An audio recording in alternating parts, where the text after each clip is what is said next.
일단 오늘 이제 소개해드릴 논문은 이제 트랜스포머예요. 그래서 트랜스포머의 이제 부제목은 이제 Attention is all you need로 논문에서 얘기한 부제목처럼 어텐션을 집중을 해서 이제 모델을 만든 거를 좀 확인할 수가 있죠.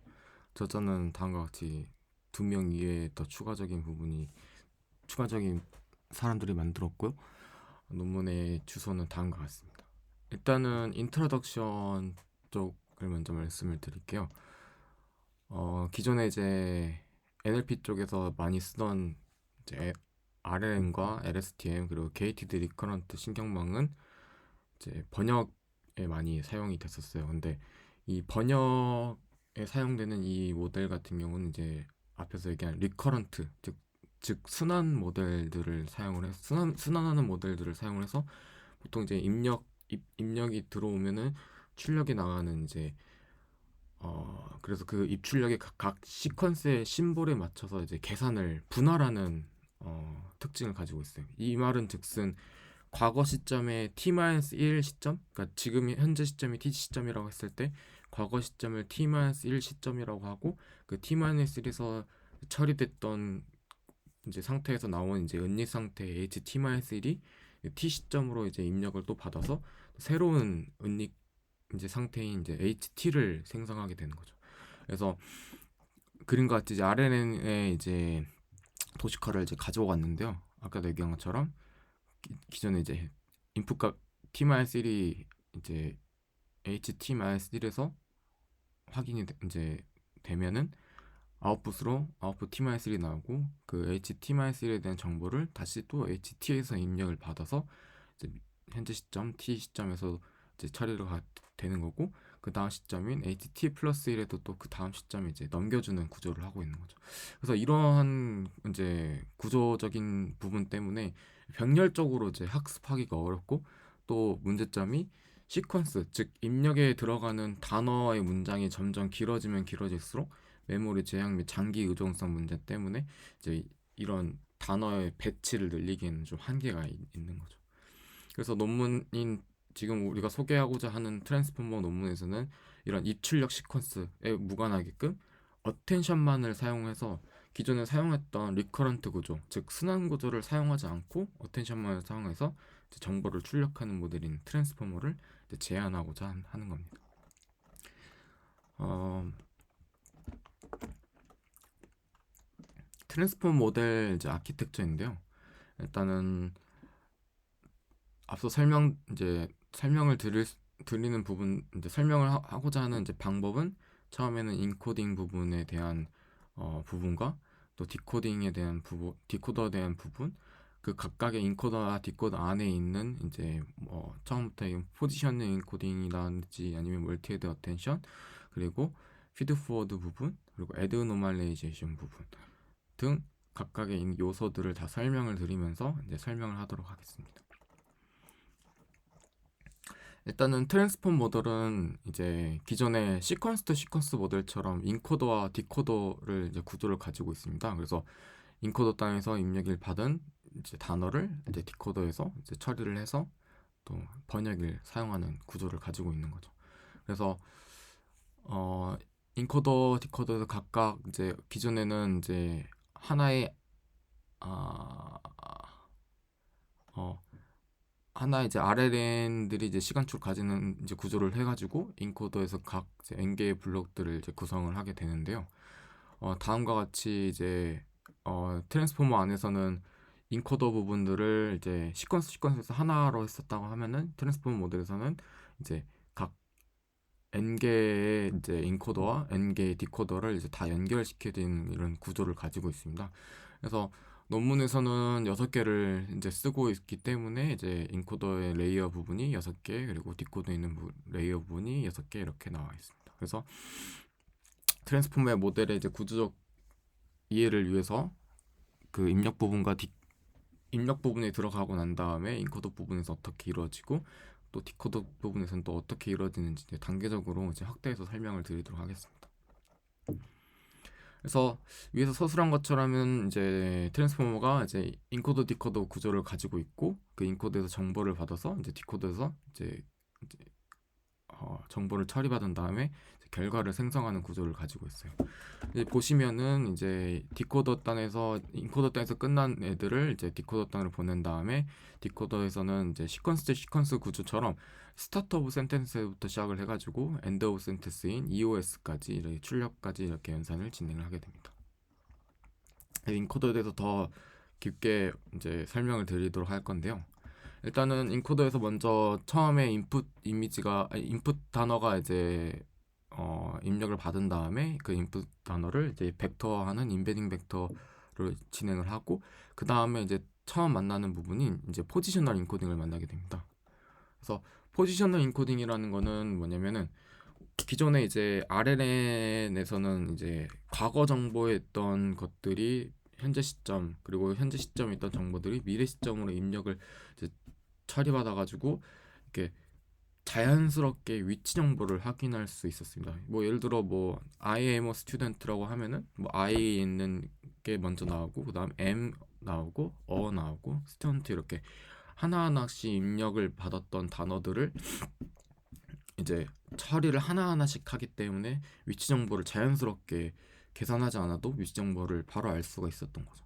근데 이러한 그 구조적인 문제 때문에, 그 순환 구조의 이런 고질적인 문제 때문에 앞에서 우리가 연산해야 될 것들이 엄청 많다고 하더라도, 앞에서 연산해야 될 단어들이 엄청 많다고 하더라도, 그 기존에 이제 있던 과거 정보에 있던 단어를 하나를 처리를 해야지 그 다음 거를 또 처리할 수 있고, 그 다음 거를 또 처리할 수 있어서 연산이 좀 느리다라는 단점이 있는 거죠.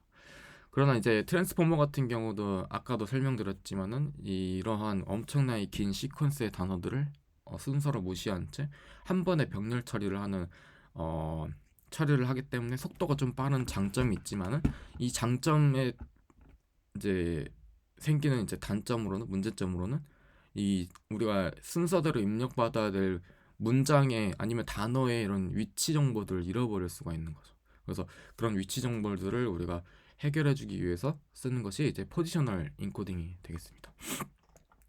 그래서 포지셔널 인코딩을 좀 더 깊게 살펴볼 건데요. 이제 포지션 우리가 먼저 포지셔널 인코딩을 들어가기 앞서, 그러면 위치 정보라고 하는 것들이 얼마나 중요한지에 대한 좀 설명을 드릴 필요가 있을 것 같아요. 그래서 다음과 같이 두 문장을 제가 준비를 해봤습니다. 그래서 읽어보면은, Although I did not pass the test, I could get a scholarship과 Although I did pass the test, I could not get a scholarship, 이렇게 두 가지의 문장을 해석을 하게 되면은, 위에 있는 것 같은 시험에 통과하지 못했지만은 장학금을 받을 수 있었다라는 문장과, 또 아래는 시험에는 통과했지만은 장학금을 받을 수 없다라는 이 낫의 위치로 인해서, 문장 단어의 위치로 인해서 그 뜻이, 결과가 완전히 달라지는 것을 우리 확인할 수가 있는 거죠.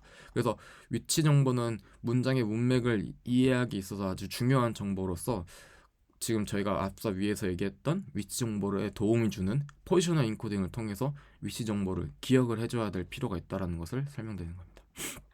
그래서 포지셔널 인코딩 같은 경우는 어떻게 이제 위치 정보를 알게 되냐면은, 우리가 지금 인풋 단어에다가 우리가 이제 스위스, 에티안트라는 이제 단어 벡터들을 우리가 이제 인베딩 벡터로 이제 벡터화로 만들게 되고, 그 벡터화된 단어들에 대해서 포지션 인코딩에 있는 벡터들을 더해줌으로써 그 위치 정보를 우리가 기억할 수 있다라고 얘기하고 있습니다.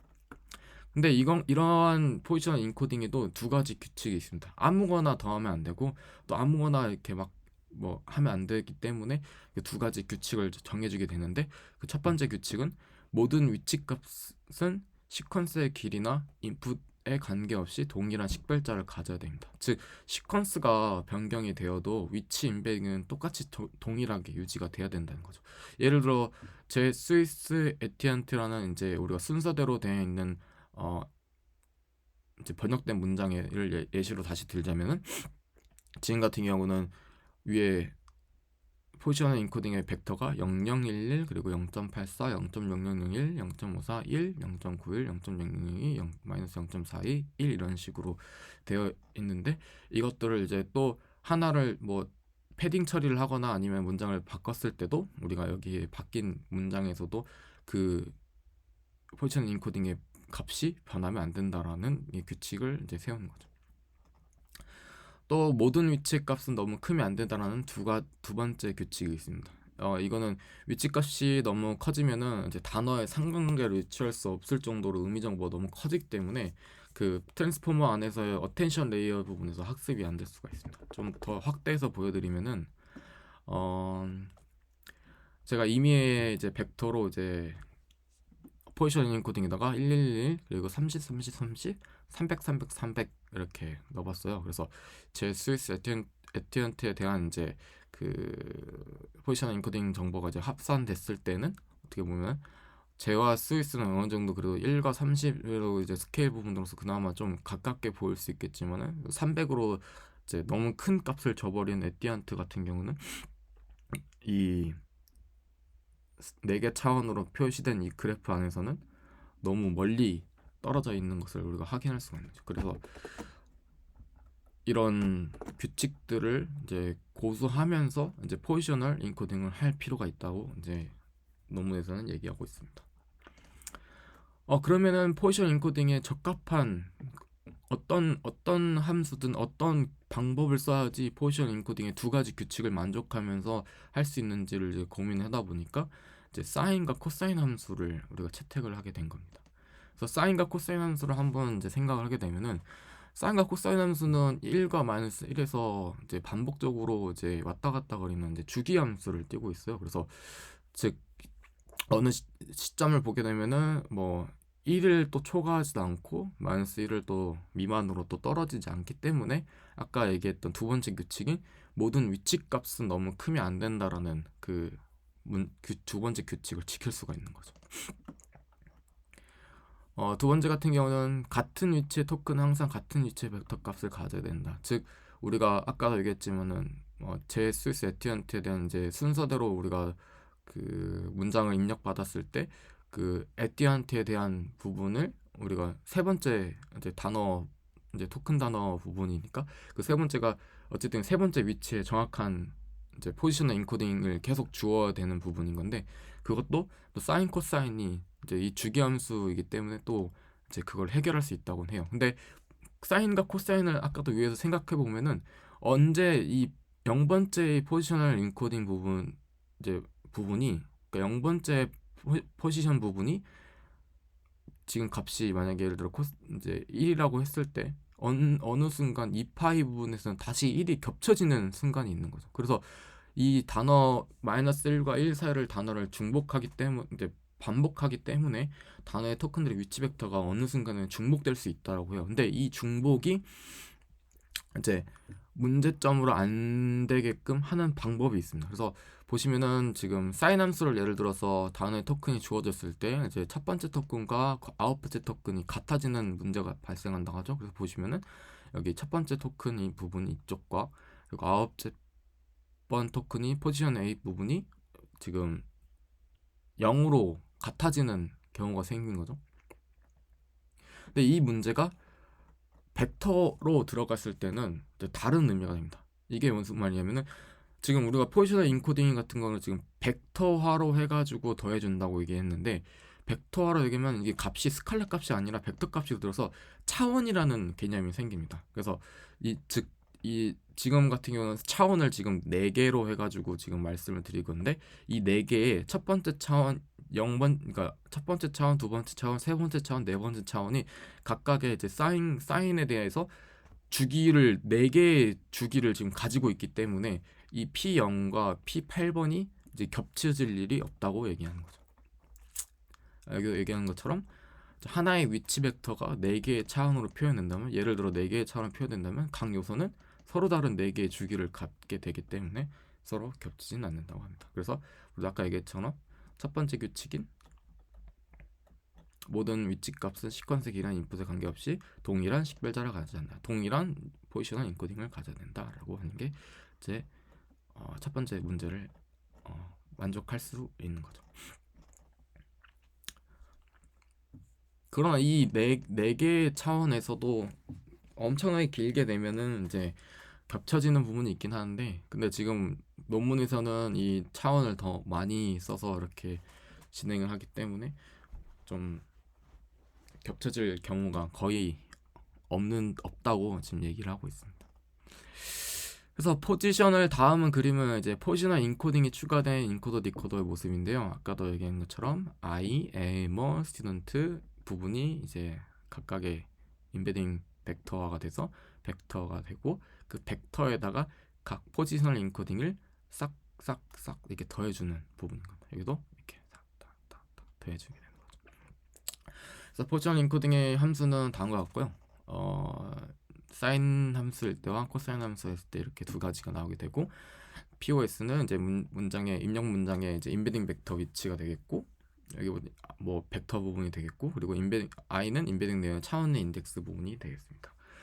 B 모델 같은 경우는 이제 트랜스포머의 모든 층의 출력 차원으로서 논문에선 주로 쓰는 거는 이제 511을 이제 자주 쓰고요. 그래서 그림에서는 일단은 차원을 지금 일단은 4로 이렇게 표현을 해서 말씀을 드렸습니다. 그래서 인베딩 벡터에서 이제 차원의 인덱스가 짝수일 경우에는 위에도 아까 얘기했지만 사인 함수를 사용하게 되고, 또 홀수인 경우에는 이렇게 코사인 함수를 사용을 해가지고 단어의 이제 짝수, 홀수 이 인덱스 번호에 맞춰서 사인과 코사인을 사용해서 이제 문장의 위치 정보를 기억을 하게 되는 거죠. 그래서 이렇게도 하고 이렇게도 하고 이렇게도 하고 이렇게도 하고 했던 거를 이제 행렬로 묶어가지고 행렬을 이렇게 한꺼번에 합하는 부분을 지금 그림을 보고 계시고 있습니다. 다음은 논문에서 가장 중요한 어텐션 부분인데요. 어텐션을 이제 들어가기에 앞서서 지금 총 세 가지의 어텐션이 지금 그림에 보이고 있어요. 그래서 인코더, 셀프 어텐션, 그리고 마스크드, 디코더, 셀프 어텐션, 그리고 인코더, 디코더, 어텐션. 이 세 가지를 이제 쉽게 구분하는 방법은, 즉 어텐션이 어디에서 이루어지냐 라는 거와, 또 벡터에 지금 우리가 계산하고 있는 이 벡터의 출처가 어디냐에 따라서 이름이 달라집니다. 지금 같은 경우는 이제 인코더 셀프 어텐션 같은 경우는 인코더 내에서 자기 자신들의 벡터들끼리 어텐션을 하는 거라고 생각하시면 돼요. 그래서 보시면은 그림처럼 안에서 자기들끼리 막 어텐션 함수를 하고 있죠. 마스크드, 디코더, 셀프 어텐션.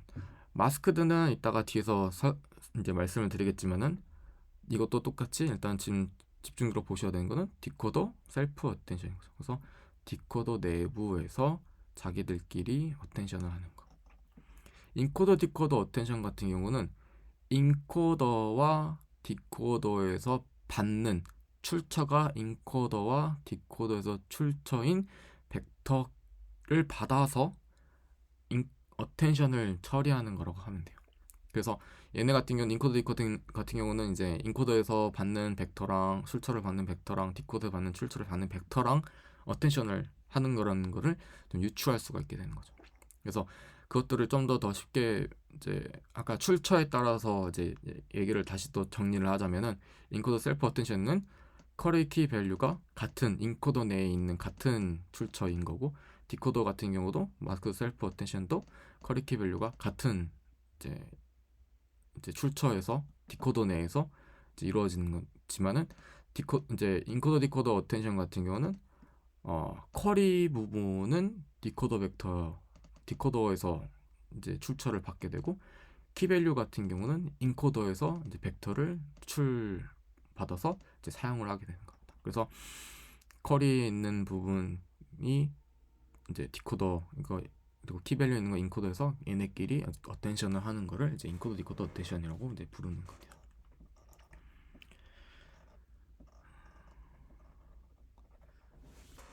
그래서 인코더 디코더 이제 각각 보셨는데, 인코더 셀프 어텐션이 여기서 이루어지게 되고요. 그리고 마스크 디코더 셀프 어텐션은 이쪽에서 이루어지게 되며, 인코더 디코더 어텐션은 인코드에서 나온 키밸류 값들이 여기 이렇게 쩍쩍 들어가게 되고, 여기서 처리한 이제 쿼리 부분에서 이렇게 들어가서 인코더 디코더 어텐션이라고 이제 부르게 되는 겁니다. 그러면 이제 출처에 대한 출처로 인해서 이름이 바뀌는 어텐션에 대해서 보셨는데요. 이제는 어텐션을 좀 제대로 좀 간략하게 설명을 드릴 필요가 있을 것 같습니다. 그래서 어텐션 함수를 잠깐 보면요. 일단은 기존에 이제 파이썬에서는 이제 딕셔너리라는 이제 자료형 구조가 있어요. 그래서 키와 밸류가 이제 두 개의 쌍으로 구성돼 가지고 키를 통해서 이제 매핑된 값을 이제 찾아낼 수 있다라는 특징이 있죠. 그래서 우리가 이제 딕셔너리 자료형을 이제 선언을 할 때는 이게 딕셔너리 사전 하나 만들고 A에 F를 이제 키와 밸류를 묶어주고 B와 바나나를 또 키와 밸류를 묶어주면 우리가 프린트 딕셔너리 A에 A라는 키 값을 선언을 하게 되면은 키에 묶여 있는 밸류인 F를 우리가 출력을 받게 되는 거죠. 똑같이 딕셔너리 B로 프린트를 하게 되면은 바나나를 출력받는 걸 알 수가 있습니다. 그래서 어텐션 같은 경우는 이제 기존 이제 우리가 입력 문장이 이제 쿼리와 또 그 문장의 이제 키 값들을 끼리의 벡터 내적으로 유사도를 계산을 하고 그 유사도에 따라서 우리가 지금 중요하게 인식하고 중요하게 문장 내에서 중요하게 인식해야 될 부분들에 대해서 높은 그 키에 높은 값을 우리가 주고 그 높은 값을 준 키를 밸류와 묶어서 이제 가중합을 통해서 그 가중합을 이제 어텐션 밸류로 최종 출력물을 얻게 되는 거죠. 그래서 예를 들어 어, 키 3번 같은 걸 우리가 좀 중요한 이제 단어라고 생각을 하고 키 3번이랑 이제 키 1, 2, 3이랑 쿼리랑 이렇게 어텐션을 함수를 했을 때 키 3번에 높은 값을 주면은 예를 들어 0.8을 주고 나머지 것들을 이제 뭐 0.1, 0.1을 줬을 때에 이 0.8을 받은 키 3번은 밸류 3과 나중에 가중합을 통해서 얘가 더 높은 값 이제 소프트맥스를 취해서 더 높은 값을 받게 되고 나중에 이 키 3과 키 2와 키 1이 합쳐져서 이제 밸류 값들이 다 가중합이 돼서 합쳐져 가지고 최종의 어텐션 밸류를 만들게 되는 거죠. 그래서 어텐션을 함수로 표현하면은 이렇게 표현할 수 있습니다. 그래서 어텐션의 QKV, 그래서 어텐션 밸류를 최종으로 받는 이제 함수 부분이 되겠습니다. 그래서 위에서 설명한 것처럼 쿼리에 대한 모든 키와의 유사도를 각각 구하고 그 구해낸 유사도를 자료형 구조인 키 밸류처럼 그 밸류, 즉 매핑되어 있는 밸류에 반영을 또 해주는 거죠. 그 반영된 밸류 값들을 이제 나중에 한 번에 리턴해서 합해주면은 그 최종 값이 어텐션 밸류입니다. 간략하게 어텐션을 설명을 드렸고요. 어텐션에 대한 하나 예시를 좀 더 이제 설명을 드릴게요. 그래서 다음 같은 문장을 준비했어요. 그래서 The cat sat on the mat because it was soft and warm. 문장을 해석하게 되면은 그 고양이는 매트에 앉았습니다. 왜냐하면 그것은 부드럽고 따뜻하기 때문입니다. 라는 의미입니다. 여기서 나오는 it은 그것에 해당되는데 이 그것이 기계에서는 고양이인지 매트인지 이제 구분하기가 좀 어렵습니다. 사람은 캣과 맷을 잘 구분할 수 있지만은 기계는 그렇지 않다라는 거죠. 이 문장들이 다 이제 기계 즉 모델에 들어가게 되면은 다 인베딩 벡터화가 돼가지고 숫자로 되기 때문에 이 숫자를 읽을 시에는 그냥 얘가 그냥 더구나, 얘가 캣이구나, 얘가 셋이구나, 얘가 온이구나, 얘가 더구나 이런 것만 알 수 있는 숫자인 거지. 이걸 통해서 이시 고양이구나, 이시 매투구나 라는 거를 기계는 확인할 수가 없는 거죠. 그래서 그렇지만은 어텐션을 통해서는 단어들끼리의 유사도를 또 구하기 때문에 지금 이시 참조하는 대상이 맷이라는 것을 확인할 수 있고 그 맷에 대해서 강한 어텐션 값을 가지게 되는 거죠.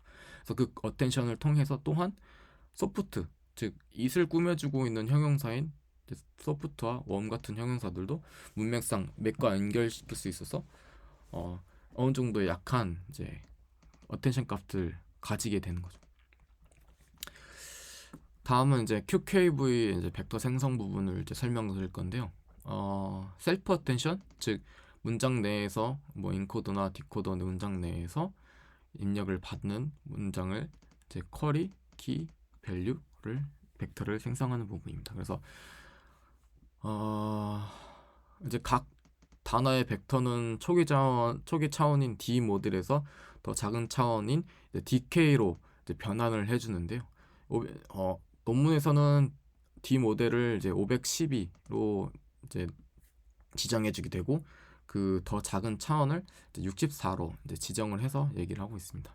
그래서 이 512랑 64에 대한 부분은 나중에 아래에서 더 설명드리겠지만은 일단 이렇다. 일단 이해를 하시면 될 것 같습니다. 그래서 QKV에 대한 부분을 이제 단어 하나인 이제 스튜던트를 예시로 이제 그림을 이제 설명을 드리겠습니다. 그래서 스튜던트라는 단어를 이제 받았을 때 WQ 가중치 Q와 가중치 K, 가중치 V를 다 곱해줘서 Q 벡터 스튜던트와 K 벡터 스튜던트, 밸류 벡터 스튜던트를 다 만들어줍니다. 그래서 이 만들어준 모든 문장을 이제 스튜던트만 보여주지만 I am a student라고 예시를 했을 때 I도 만들어주고 M도 만들어주고 어도 만들어주고 스튜던트도 만들어주는 상태에서 이제 스케일드 다 프로덕트 어텐션을 통해서 각각의 어텐션 스코어를 구합니다. 그래서 예시로 지금은 I am a student에서 I를 기준으로 예시로 하나 보여드리겠습니다. 그래서 기존의 I am a student를 모든 것들을 다 QKV를 다 뽑아낸 상태고 그래서 처음엔 QI부터 해서 K끼리 K에 있는 K 트랜스포즈 된 모든 부분 문장에서 I am a student끼리 다 이제 어텐션 계산을 해주는 겁니다. 그래서 Q와 K끼리 이제 내적 계산을 통해서 나온 값을 이제 루트 DK 즉 K의 벡터 차원인 루트 DK로 나눠서 스케일링을 해줍니다.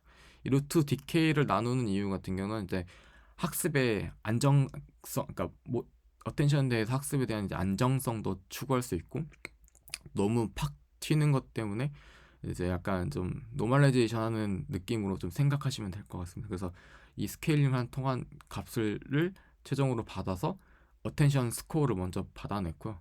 그래서 I와 I끼리 먼저 하나, I와 M끼리 두 번째, I와 어끼리 세 번째, I와 스튜던트끼리 해서 네 번째 모든 문장을 다 받게 되고 그 받은 부분을 이제 소프트맥스를 취해가지고 이제 어텐션 디스트리뷰션, 어텐션 분포를 만듭니다. 그래서 각각 이제 0.4, 0.1, 0.1, 0.4에 대한 이제 분포 값들을 받게 되고 그 분포 값들을 아까 아이머 스튜던트의 이제 가중치 V와 곱했던 이제 V 벡터들을 밸류 벡터들을 다 이제 더 곱해주고 더해주는 거죠.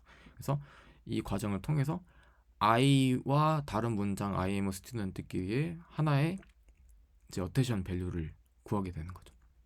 근데 이것들이 I만 하는 게 아니라 M의 QAM도 해야 되고 이제 QA도 하고 Q 스튜던트도 해서 모든 것들끼리의 어텐션 스코어를 구해야 되는데 그렇게 되면은 이제 4 곱하기 4에서 총 16번의 계산이 필요하게 되는 거죠. 그래서 이렇게 하나하나씩 따로따로 이제 계산하는 게 아니라 이거를 좀 더 효율적으로 계산하기 위해서 행렬 연산으로 처리를 하게 됩니다.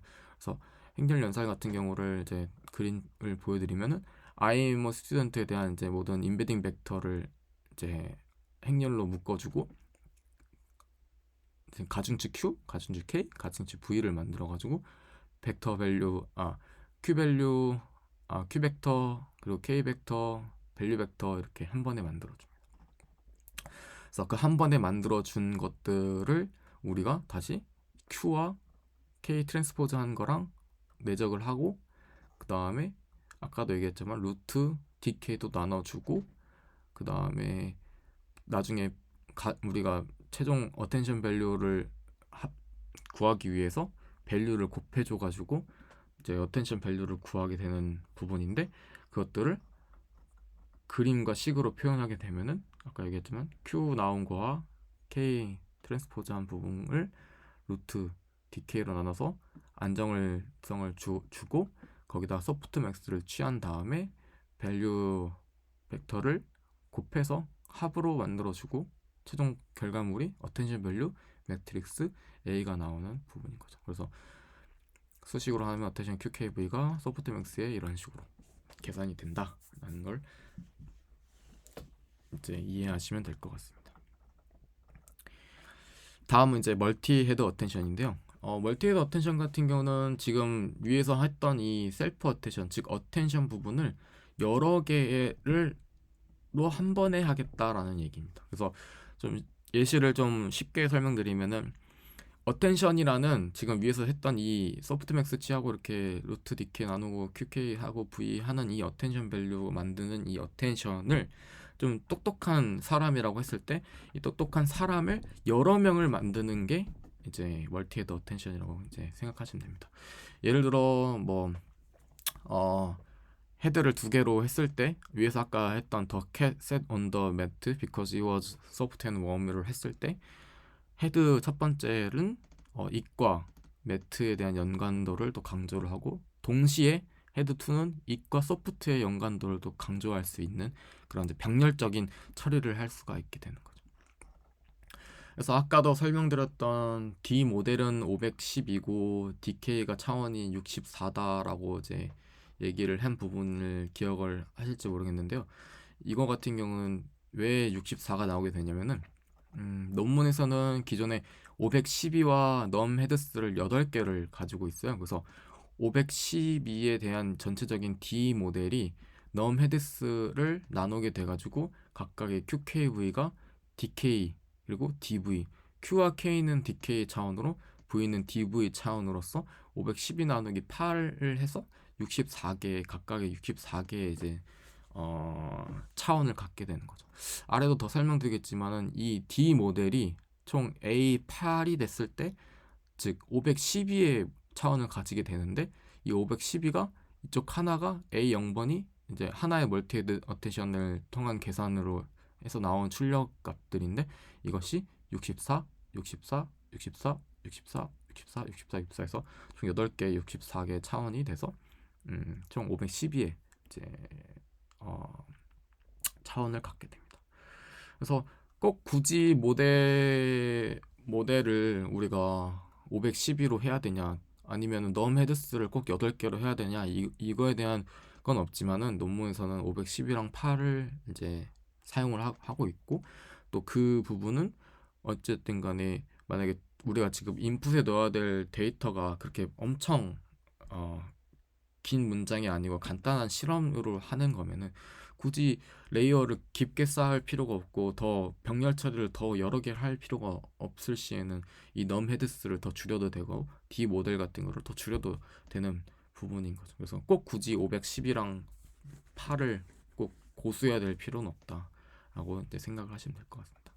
그러나 여기서는 우리가 지금 인베딩 벡터로 만든 단어를 다 이제 W, Q, W, K, W, V 0번째 가중치들을 통해서 어텐션 계산을 통해서 A형 매트릭스를 만들고 또 두 번째 걸 통해서 A1번 매트릭스를 만들게 되고 이거를 우리가 넘 헤드스만큼 이제 수행을 해가지고 총 여기서는 8개의 넘 헤드스를 했을 시에는 총 8개의 어텐션 밸류의 매트릭스가 나오게 되는 거죠. 그래서 최종적으로는 이렇게 컨캣을 해가지고 D 모델을 사용하게 됩니다.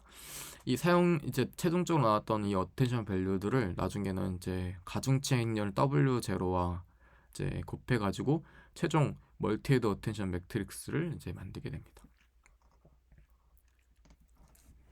다음은 이제 여기까지 설명드렸던 부분이고 다음은 이제 포지션 와이즈 FFNN입니다. 포지션 와이즈 FFNN 같은 경우는 문장에서 지금 알 수 있듯이 이 FFNN이라는 게 이제 풀리 펑셔널 뭐 네트워크 뉴럴 네트워크로 이제 모든 부분들이 완전히 연결된 이제 신경망으로 생각하시면 돼요. 그래서 인코더와 디코더에서 이제 각각의 이제 다 쓰이는 이제 서브층으로 이제 기존에 이제 아래에서 멀티헤드 어텐션, 즉 위에서 지금 얘기했던 이 멀티헤드 어텐션 매트릭스들을 결과를 입력을 받아가지고 이제 변환을 시도를 합니다. 그래서 식 같은 경우는 아까도 얘기했지만 완전 신경망으로서 그냥 쉽게 이제 함수로 이제 표현이 되는데요. 그래서 인풋값 x가 들어가게 되면은 함수 첫 번째인 이제 xw1과 바이어스 1 이렇게 해서 이제 입력을 받게 되고, 두 번째는 이제 액티비티 펑션인 렐루를 받게 되며, 세 번째에서는 f2와 w2의 또 바이어스 2로 해가지고 최종적으로는 이렇게 인풋 x가 f3까지 이렇게 하나하나씩 처리가 되는 것을 우리가 확인할 수가 있어요. 그래서 FFNN 같은 경우는 어텐션 결과를 이제 기반으로 단어별의 이제 독립적인 이제 특징 변화를 수행하게 돼요. 그래서 이 수행을 통해서 모델의 표현력이 좀 더 강화되고 더 복잡한 관계를 이제 학습할 수 있도록 도와준다고 해요. 왜 이거를 왜 쓰게 되냐고 하면은 기존에 이제 쉽게 설명드리면은 y는 fx, 즉 y는 ax 플러스 뭐 b 같은 일차함수 같은 이제 어 선을 그었을 때 인풋값 x가 그 일차함수 들어가게 되면은 계속 그 x에 대한 내용은 그 선형으로 되어 있는 이 선에서 그쪽만 설명을 할 수 있기 때문에 표현력이 좀 더딜 수밖에 없는 거죠. 표현력이 y는 ax 플러스 b밖에 될 수가 없는 거죠. 근데 그러나 지금 렐루에다가 뭐 우리가 지금 함수를 두 개를 썸을 통해서 비선형성, 즉 비선형 변환을 적용을 했기 때문에 각 단어에 대한 단어 벡터에 대한 비선형이 적용되어서 그 비선형된 각 단어 벡터들이 이제 독립적으로 이제 좀 수행이 되는 거죠. 그래서 아까도 얘기한 것처럼 그 단어별로 이제 독립적인 이제 수행이 되기 때문에 더 복잡한 관계를 학습할 수 있게 도와주고 있습니다. 그래서 비선형 부분과 이제 고차원 표현을 이제 추가해서 단어 간의 이제 상호작용이 일어나지 않는 장점을 가지게 되는 거죠. 다음은 이제 레지넷에서 자주 쓰던 이제 잔차 연결인 이제 레지듀얼 커넥션입니다. 잔차 연결 같은 경우는 또 학습의 안정성을 이제 주는데요. 이제 우리가 함수 fx로 들어가기 전에 인풋 받은 x를 따로 빼가지고 fx 계산을 통해서 나온 아웃풋까지 합쳐주는 겁니다. 그래서 서브층의 입력과 출력을 이제 더해가지고 학습을 안정시키고 기울기 소실 문제를 완화하는 이제 장점이 있죠. 그래서 트랜스포머 내에서는 이제 각각 끝날 때마다 잔차 연결을 이제 적용을 해가지고 출력에 이어지는 구조를 형성을 하고 있으며, 또 정보 손실과 또 학습 효과 이제 효과를 좀 극대화해 준다는 장점이 있습니다. 다음은 이제 노멀라이제이션 쓰는 이제 레이얼 노멀라이제이션인데요. 기존에 이제 CNN에서 자주 썼던 거는 배치 노멀라이제이션을 많이 쓴 거를 기억하실 거예요. 근데 여기서는 배치 노멀라이제이션 쓰지 않고 레이얼 노멀라이제이션을 쓰고 있습니다. 이유 같은 경우는 아까도 위에 설명드렸지만은 이제 트랜스포머에 들어가는 인풋 데이터 같은 경우는 간단하게 뭐 I am a student 이런 단어만 들어가는 게 아니라 엄청나게 많은 단어 뭉치들을 한꺼번에 넣기 때문에 단어가 많고 문장이 많게 되면은 이제 배치를 우리가 늘릴 수가 없게 되는 거죠. 그래서 기존에 이제 배치 노멀라이제이션의 장점으로 설명드리는 게, 우리가 CNN에서 인풋 이미지에 이미지를 넣게 되게 되면은 이미지도 어느 정도 데이터가 많지만은 그 많은 데이터를 각각의 이제 배치별로 나눠 가지고 우리가 하게 되면은 그 배치에 대한 부분을 통해서 배치를 크게 이제 배치를 크게 늘리게 되면은 또 안정적으로 학습이 되고, 또 이제 반대로 그 배치가 또 작으면은 성능은 저하되면서 뭐 GPU 할당이 좀 적어지는 그런 장점이 있긴 하죠. 근데 그런 기저로 썼던 이 배치 노멀 CNN에서 그런 기저로 썼던 배치 노멀라이제이션이 이제 NLP, 즉 자연어 데이터에서는 데이터가 너무 많아서 배치를 좀 줄이는 경우가 있어요. 근데 배치를 줄이게 되면 아까도 얘기했지만 성능 저하가 있다라고 했는데, 그 성능 저하 때문에 그 각각의 그 배치에서 그 NLP 안에서 각각의 배치를 줄였을 때 그 배치가 작아져서 평균과 분산 추정이 좀 부정확하게 해지는 이제 단점이 생겨버리는 거죠. 그래서 배치 노멀라이제이션 쓰지 않고 레이얼 노멀라이제이션을 쓰을 통해서 이제 평균과 분산을 계산을 하는 거를 이제 각각 배치별로 하는 게 아니라 각 샘플 피처 단위다가 이제 우리가 계산을 하게 되는 거죠. 좀 이거를 쉽게 설명드리자면은 제가 있으려나 모르겠는데 있다. 일단 쉽게 설명드리면은 배치 노멀라이제이션과 레이얼 노멀라이제이션 어떻게 이제 계산하게 되면은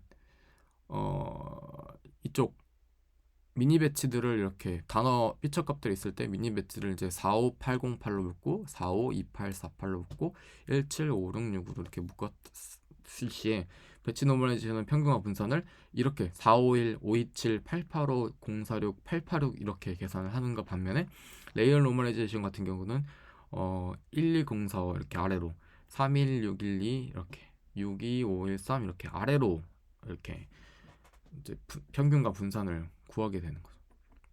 그래서 그 구함을 통해서 아까도 얘기했지만 배치의 의존성이 줄어들고 독립적으로 되게 되며 또 레이어별로 소규모 이제 배치여서도 안정적으로 이제 되는 거죠. 그래서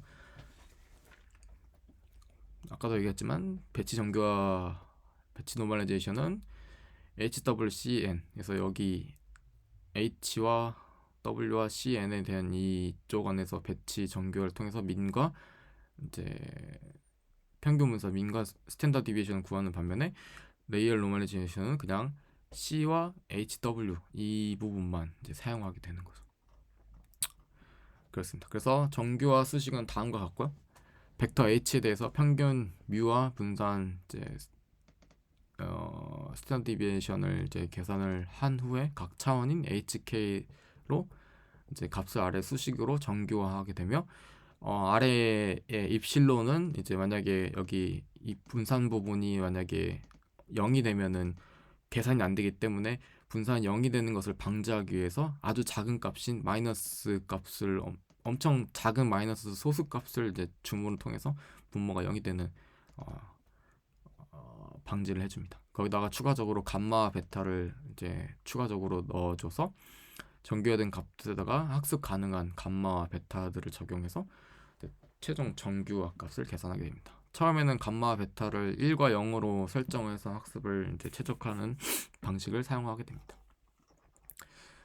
다음은 이제 디코더 부분입니다. 이제 디코더 같은 경우는 기존에 설명드렸던 포지셔널 인코딩 그리고 이제 멀티헤드 어텐션이지만은 마스크드 멀티헤드 어텐션이 이제 들어가게 되고 거기에 이제 똑같이 멀티헤드 어텐션 그리고 FFNN이 피드 포지션 와이드 FFNN 피드 포워드 부분과 헤드 노멀라이제이션을 통해서 마지막엔 최종인 아웃풋을 이제 나오게 되는 이제 구조를 가지고 있습니다.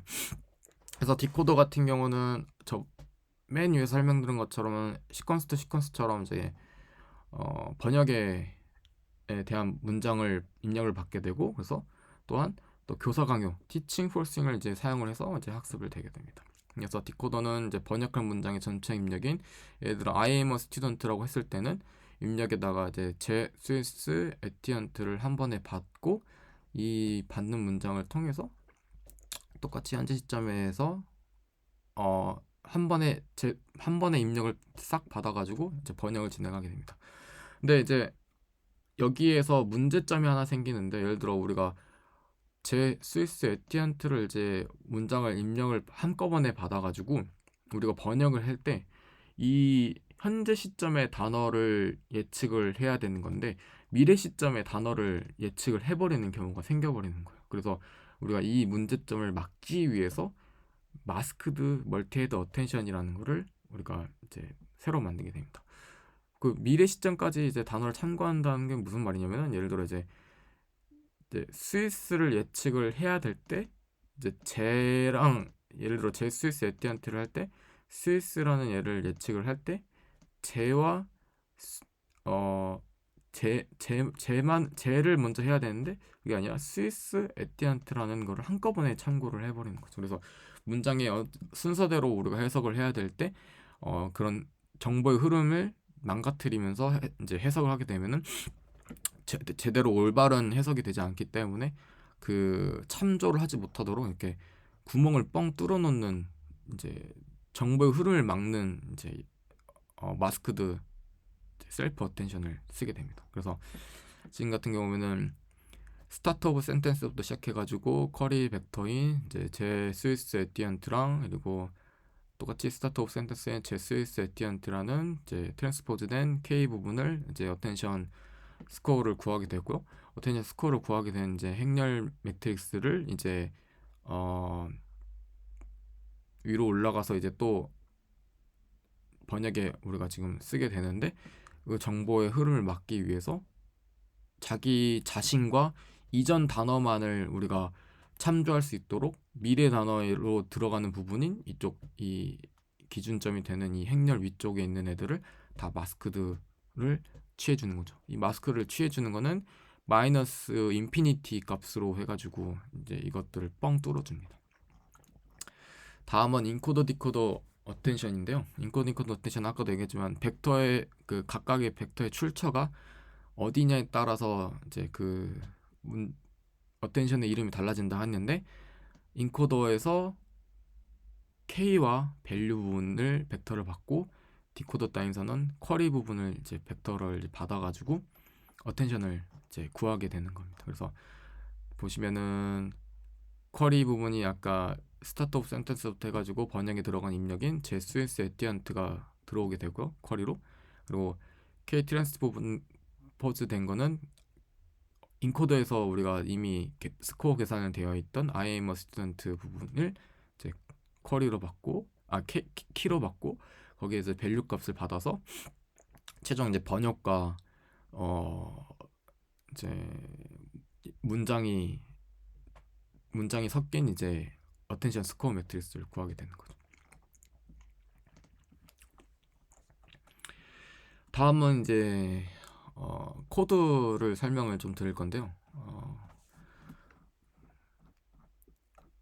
코드를 설명하기 있어 이거를 이런 식으로 좀 나누면은 좀 보기 편할 것 같아서 이거를 한번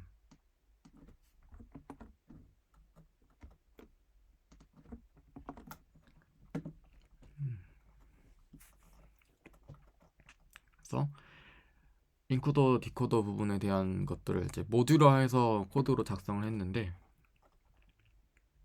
저는 처음부터 포지션 인코딩부터 좀 보시면 될 것 같습니다. 그래서 포지션 인코딩 같은 경우는 위치 정보를 기억하는 이제 사인과 코사인 함수를 만드는 걸로 이제 클래스 포지션 인코딩을 선언을 하고 학습의 안정성을 주기 위해서 드롭아웃을 넣어준 다음에 맥스 시퀀셜 랭과 D 모델인 형태의 제로 텐서를 미리 준비를 해요. 그래서 이걸 먼저 비워둔 이제 텐서들을 미리 만들어 놓고 그 안에다가 이제 포지션을 넣을 거다라는 이제 인덱스 위치 번호를 이렇게 설정을 해주게 되는 거죠. 그리고 우리가 포지션 인코딩 부분인 수식이 여기 있다. 이제 분수 쪽에다 들어가는 EI에 대해서 이런 식으로 수식을 미리 만들어 놓고 그래서 이렇게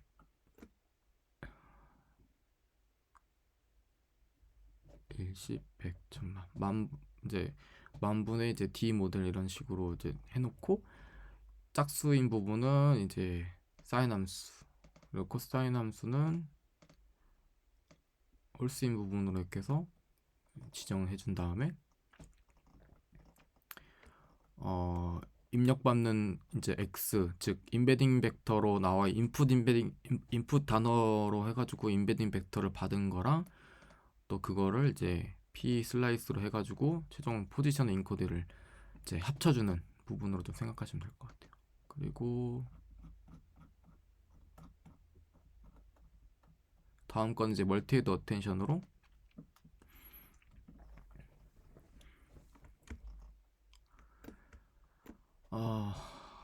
멀티헤드 어텐션 이제 D 모델의 차원을 이제 갖는다고 말씀드렸고 멀티헤드 어텐션 이 넘 헤드스는 총 몇 명의 똑똑한 어텐션을 만들지에 대한 부분으로 이제 지정을 해주며 D 모델 넘 헤드스로 나눠가지고 이게 만약 0이 되면은 이제 만약 D 모델은 무조건 이제 넘 헤드에 의해서 나눠줘야 됩니다. 이런 식으로 출력이 되게끔 했고요.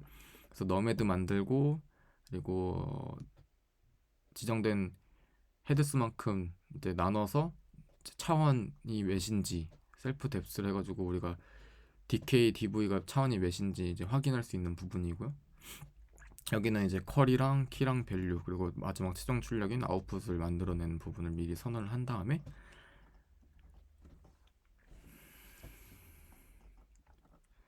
여기에서 이제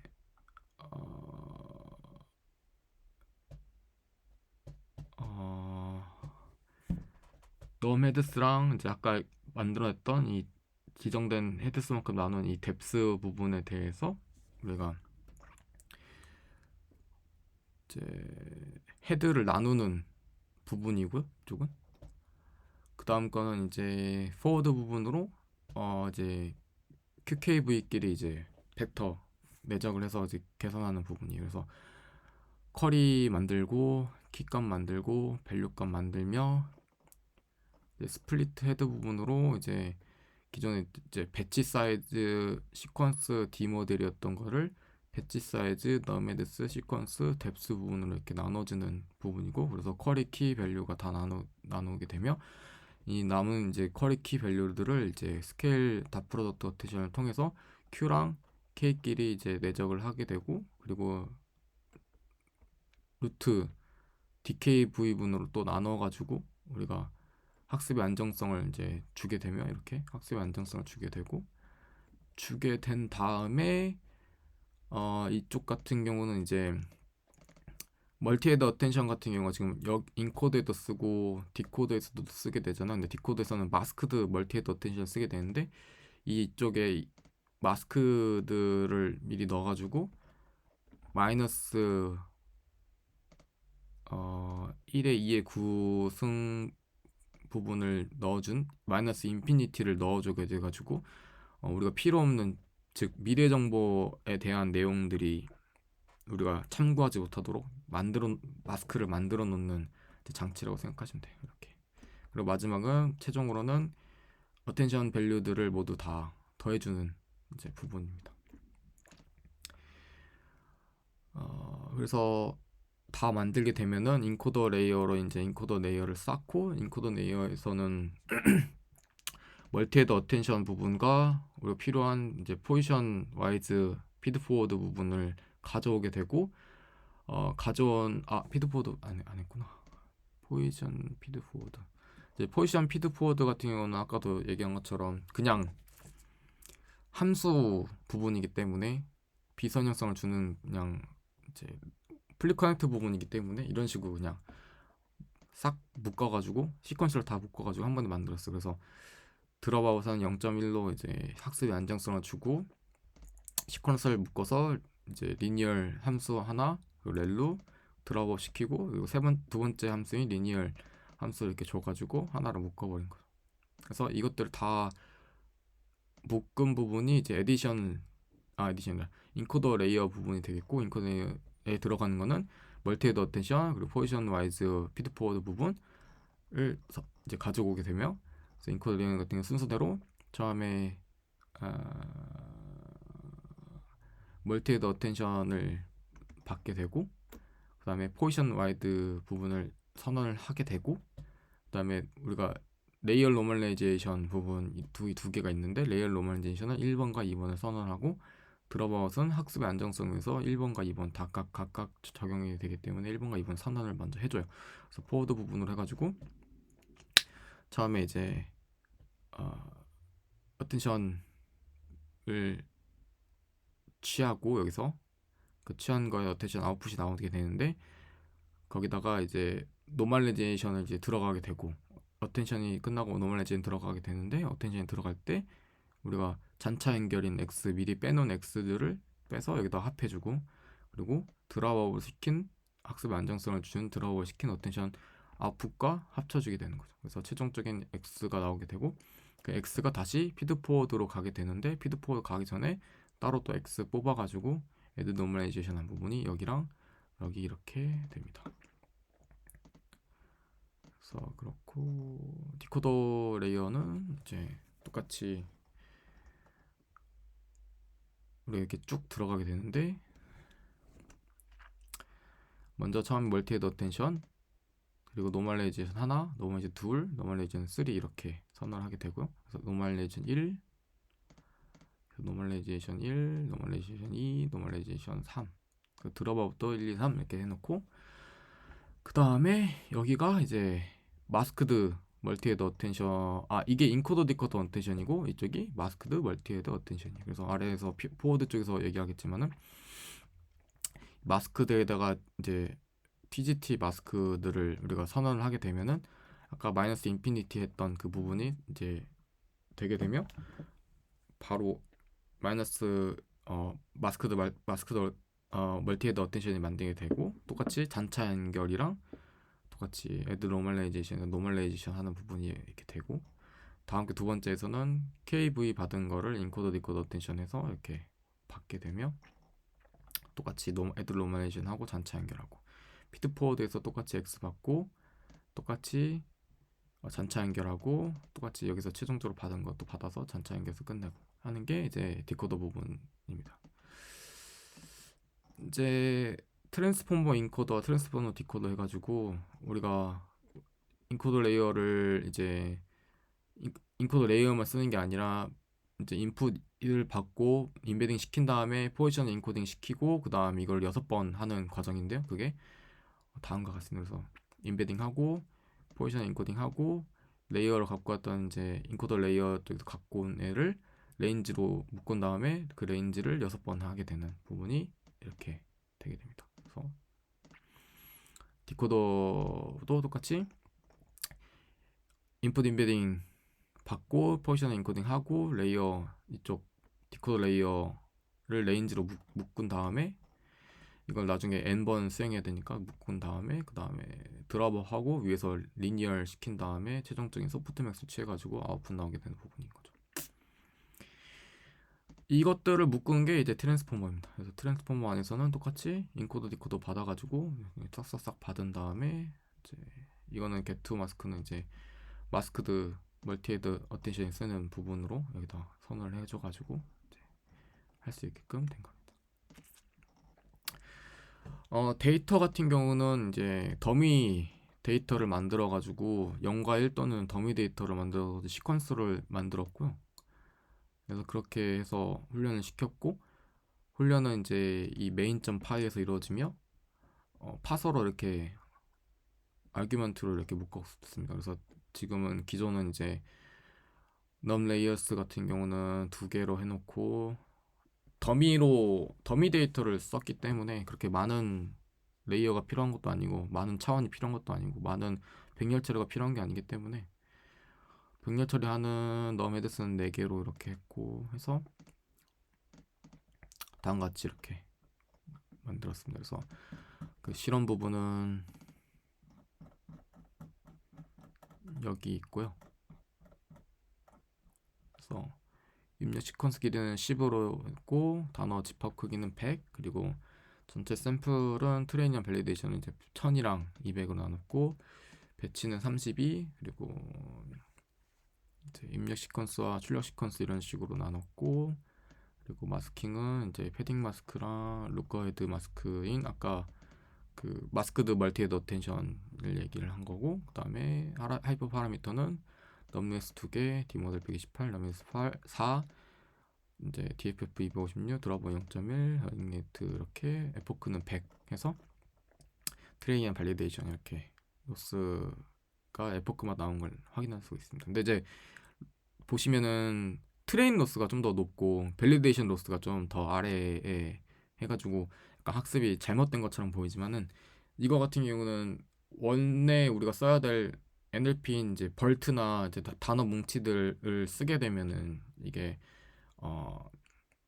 좀 더 밸리데이션 로스가 더 위로 잡힐 텐데 더미 데이터를 써가지고 밸리데이션 로스가 트레인보다 더 낮게 형성될 수밖에 없다라는 이제 밖에 없거든요. 그래서 지금 그 조건을 잘 보여주는 이제 그래프라고 보시면 될 것 같아요. 네, 이상입니다. 혹시 궁금한 거 있나요?